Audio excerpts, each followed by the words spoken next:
بسم اللہ الرحمن الرحیم۔ السلام علیکم ورحمۃ اللہ وبرکاتہ۔ میں زبیر خان ہوں اور آپ میرا ویلاگ دیکھ رہے ہیں۔ مودی کے خواب چکنا چور، یہ آج کے پروگرام کا موضوع ہے۔ ناظرین، آج بات کی جائے گی اس لمحے کی جس نے صرف جنوبی ایشیا نہیں بلکہ پوری دنیا کے طاقت کے توازن کو بدل ڈالا ہے۔ مودی جی کے ہاتھ میں ایک بڑا ڈنڈا تھا، ابہام کا ہتھیار، زبردست طاقت کا جنون اور ایک ابھرتے بھارت کی عالمی شبیہ۔ مودی نے یہ ڈنڈا استعمال کیا وار کرنے کے لیے نہیں، صرف اکڑ دکھانے کے لیے، اور پھر اس ڈنڈے کا کھوکھلا پن دنیا پہ ظاہر ہو گیا۔ اب پاکستان اور چین مودی کے اس ڈنڈے سے نہیں ڈرتے۔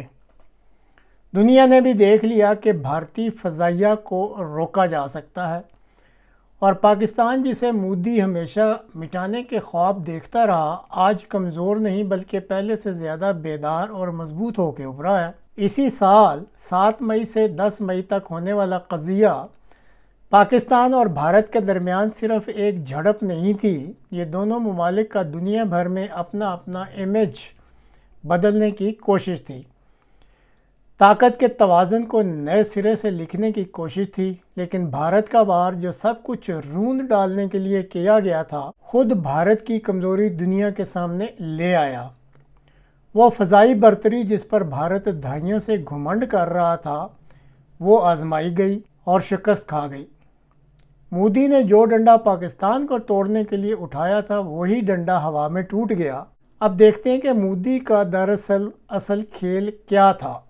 مودی کا مقصد تھا کہ پاکستان کو مشتعل کر کے ایک بڑا رد عمل لینا، پھر پاکستان کو دنیا کے سامنے ایٹمی خطرے کے طور پر پیش کرنا، اور یوں پاکستان کی ساکھ کو تباہ و برباد کر دینا۔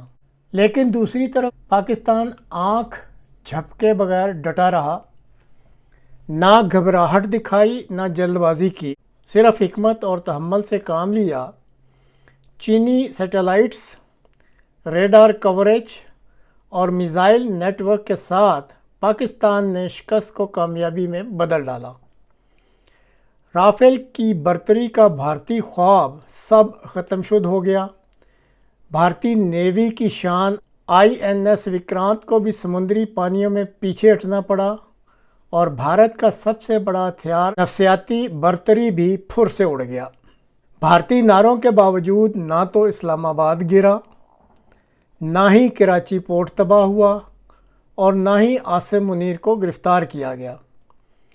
بھارتی میڈیا 7 مئی کو ساری رات شور مچاتا رہا، یہ جو ابھی 3 پوائنٹ تھے اس کے بارے میں، مگر جب صبح ہوئی تو حقیقت سب کے سامنے آ گئی، اور بھارت کا تمام جھوٹ، تمام پروپیگنڈا سب چکنا چور ہو کے رہ گیا۔ دوسری طرف پاکستان نے دنیا کو دکھا دیا کہ بھارت پاکستان کے جن راکٹس یا میزائلوں کو تنزیہ طور پر فلائنگ آئرن پائپس کہتا تھا، وہی فلائنگ آئرن پائپس آج جدید دفاع اور ریئل ٹائم کوآرڈینیشن کا سب سے بڑا ثبوت بن گئے۔ بھارت کی فضائی برتری زمین بوس ہو چکی تھی، اس کے فخر کا باعث رافیل طیارے خاموش ہو چکے تھے، اور بھارت کا پاکستان پر برتری کا غرور بھی خاک میں مل چکا تھا۔ اگر گہرائی میں دیکھا جائے تو دراصل یہ پاکستان کی ایک گھات تھی جس میں بھارت پھنس چکا تھا، یا جال کہہ لیں کہ جس میں بھارت پھنس چکا تھا۔ یہ لڑاکا ہوائی جہازوں کی ڈاگ فائٹ نہیں تھی، بلکہ نیٹ ورکڈ وارفیئر کا ایک کارنامہ تھا۔ پاکستان اپنے آواکس کے ساتھ سب کچھ دیکھ رہا تھا، چینی سیٹلائٹس اوپر سے نگرانی کر رہے تھے، PL-15 میزائل وہاں سے مارے جا رہے تھے جہاں بھارتی پائلٹ کو کچھ سمجھ ہی نہیں آ رہی تھی کہ یہ کدھر سے آ رہے ہیں۔ سمندروں کی حدود میں بھی یہی ہوا۔ بھارت کی شان ایئر کرافٹ کیریئر INS کو پاکستان کے اورین P-3C نے جب ریڈار پر لاک کر دیا تو پھر بھارت کی شان ایئر کرافٹ کیریئر INS کو پسپا ہونا پڑا۔ یہ میزائل نہیں تھا، یہ محض ڈیٹرنس تھا۔ پیغام صاف دے دیا گیا تھا کہ اے بھارت، تجھ کو دیکھا بھی جا سکتا ہے اور تجھ کو روکا بھی جا سکتا ہے۔ جہاں تک مودی کا یہ خواب تھا کہ پاکستان کو مٹا دیں گے، اس کے شہروں کو اجاڑ دیں گے، اس کے دریاؤں کے پانی کو خشک کر دیں گے، یہ سب کچھ اب ایک ناممکن خیال بن چکا ہے۔ پاکستان جسے ساری دنیا میں بھارت ایک ناکام ریاست مشہور کر رہا تھا، اور آج بھی بھارت کی طرف سے اسے ناکام ریاست ہی کہا جاتا ہے، لیکن حقیقت میں پاکستان آج ایک قابل اعتبار طاقت کے طور پر دنیا کے سامنے آ کھڑا ہوا ہے، اور اس وقت طاقت کے توازن کا نیا ضامن بن چکا ہے۔ بھارتی میڈیا کا ڈھونگ 8 مئی کو شرمندگی میں بدل چکا تھا۔ فتح کے بھارتی ٹویٹس مٹا دیے گئے تھے۔ ویڈیوز جو فتح کے نعروں پہ بنائی گئی تھیں یا فتح کا جشن منانے کے لیے بنائی گئی تھیں، وہ سب کی سب ڈیلیٹ کر دی گئی تھیں، اور بھارت کے جو بڑھ بڑھ کر دعوے کرنے والے تجزیہ کار تھے، انہوں نے بھی 8 مئی سے معافیاں مانگنی شروع کر دی تھیں۔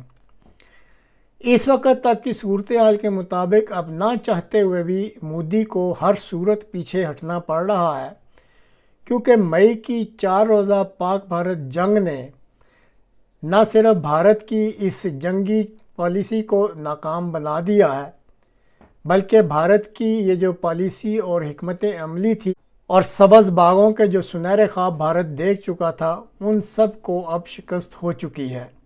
اور اس وقت اگر گہرائی میں جا کے دیکھا جائے تو اب یہ معاملہ بھارت اور پاکستان کے درمیان نہیں رہا، بلکہ یہ ایک علاقائی توازن کا معاملہ بن چکا ہے۔ اس وقت پاکستان بھی اب تنہا نہیں ہے۔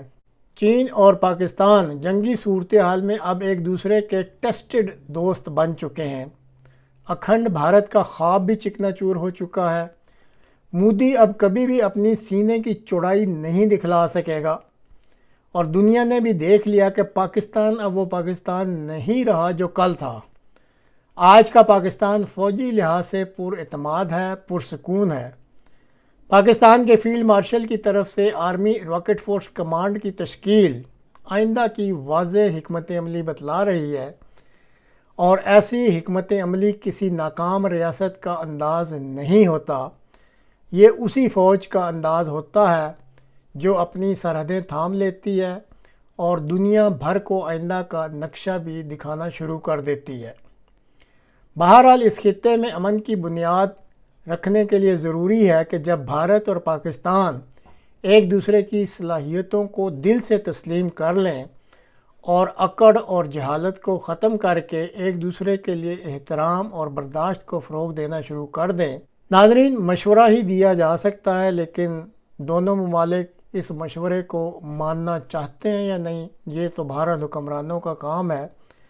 ہم تو دعا ہی کر سکتے ہیں کہ خطے میں امن کے لیے ضروری ہے کہ ایک دوسرے کا احترام اور برداشت جو ہے اس کو فروغ دیا جائے۔ اللہ کرے یہ ان کو بات سمجھ آ جائے۔ آمین۔